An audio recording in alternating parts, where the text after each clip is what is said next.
I want to talk more about the Trump administration, but I will also want to talk about President Biden, because when other people were pressuring him to step down, even when your caucus was wavering, you stood firmly behind him. Did. And I'm curious how you feel with some of these revelations about his sort of decline in energy and perhaps even mental acuity that we've been reading about, and if it's given you any pause and any regret.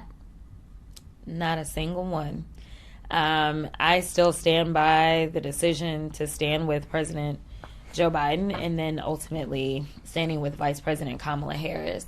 And I'll tell you why. The average person has not been given the level of access that the average member of Congress has to the president. I never saw anything in Joe Biden that made me wonder whatsoever. And it's not that I was with Joe Biden every single day, that's for sure.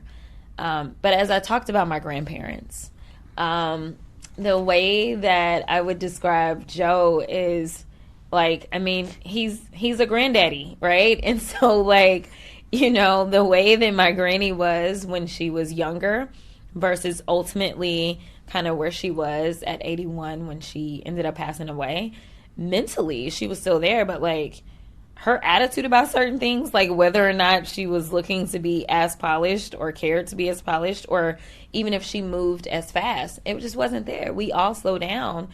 But I will tell you that I will take a broken, or however they want to describe Joe Biden, over Donald Trump any given day.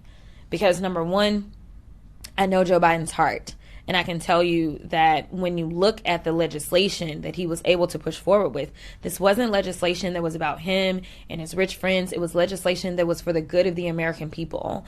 And when you look at the people that he surrounded himself with, even if you're saying that there was a mentally deficient Joe Biden, I know that he absolutely had a mental acuity that is supreme when it comes to comparing him to Donald Trump, because at least he kept good people around him. He kept people that would keep us safe in this country.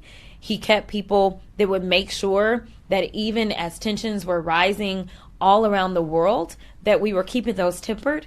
He was able to understand with his level of mental acuity who our friends were. He was not getting us into unwarranted tariff wars and things like that. So even if we want to say, which I refuse to accept, that Joe Biden was mentally deficient, let me tell you something.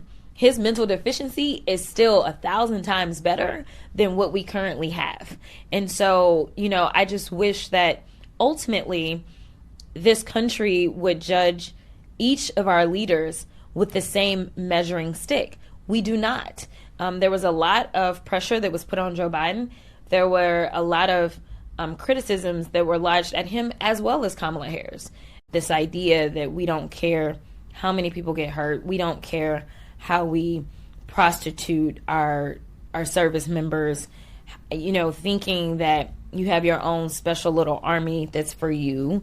I mean, it is sick. It is really sick. And anybody that supports it is also sick. And so, you know, we've got a mental health crisis in this country, because everyone, no matter how you affiliate yourself, should be against Trump, period. This is not partisan for me. Like, I would give anything to have, sad to say, George Bush. Give me any regular Republican nowadays and I would be happy. But right now we have someone who does not care, and he is being enabled by the fact that there are, you know, people that follow him and they pump him up, as well as the people that are surrounding him.